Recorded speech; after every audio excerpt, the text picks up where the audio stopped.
Buat teman-teman yang mungkin merasa sedang berada di titik terlemah atau merasa sedang berada di titik terendah, sampai-sampai mengatakan Allah tidak adil lantaran hanya karena masalah atau musibah yang Allah titipkan kepada kita yang begitu besar. Teman-teman, ini ada kisah menarik. Ada sebuah kisah, sebuah kapal berlayar ke tengah lautan membawa beberapa orang penumpang. Namun qadarullah, di tengah laut sedang berlayar kapal ini mengalami musibah, mengakibatkan semua penumpangnya tenggelam. Semuanya tenggelam.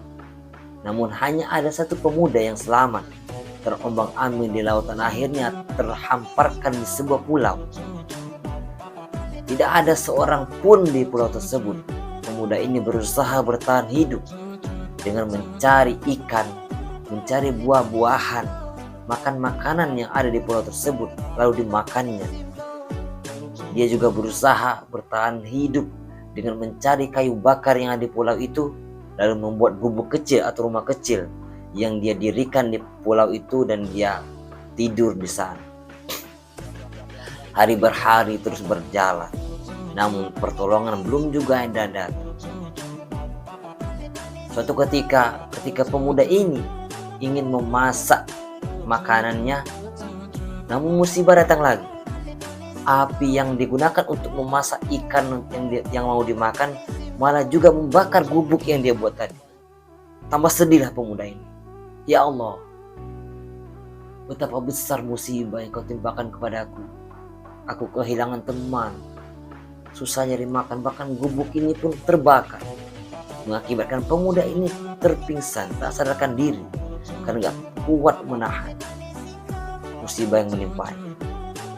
Namun qadarullah teman-teman, karena gubuknya terbakar mengakibatkan asap terbang ke udara. Oleh karena itu datanglah beberapa orang lewat di pulau itu, lalu memberikan pertolongan kepada pemuda tadi. Dibawalah pemuda ini ke rumah sakit. Tidak lama kemudian pemuda ini tersadar dan menemukan orang yang menolongnya di samping tempat di rumah sakit itu. Pemuda ini bertanya, "Wahai Tuan, bagaimana caranya? Bagaimana bisa Tuhan menemukan saya di pulau itu sedangkan di sana tidak ada orang sama sekali? Apakah ada seorang Tuhan tadi?" "Iya benar. Awalnya kami tidak tahu di sana ada orang. Kami hanya melihat ada asap yang begitu banyak ke udara, sehingga kami ke sana dan kami melihat bahwa dirimu membutuhkan pertolongan." Masya Allah. Begitulah teman-teman.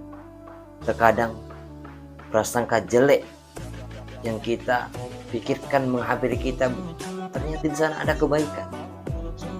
Terkadang juga sesuatu yang baik menghampiri kita, bisa jadi di sana tidak ada kebaikan. Hal ini Allah katakan dalam surah Al-Baqarah ayat 216. Wa asa an takrahu syai'aw wa huwa khairul lakum. Tetap semangat, apapun musibah yang menimpa kita, tetap semangat. Yakinlah Allah tidak akan memberikan musibah, melainkan Allah tahu bahwa hambanya itulah orang yang kuat menghadapi musibah itu.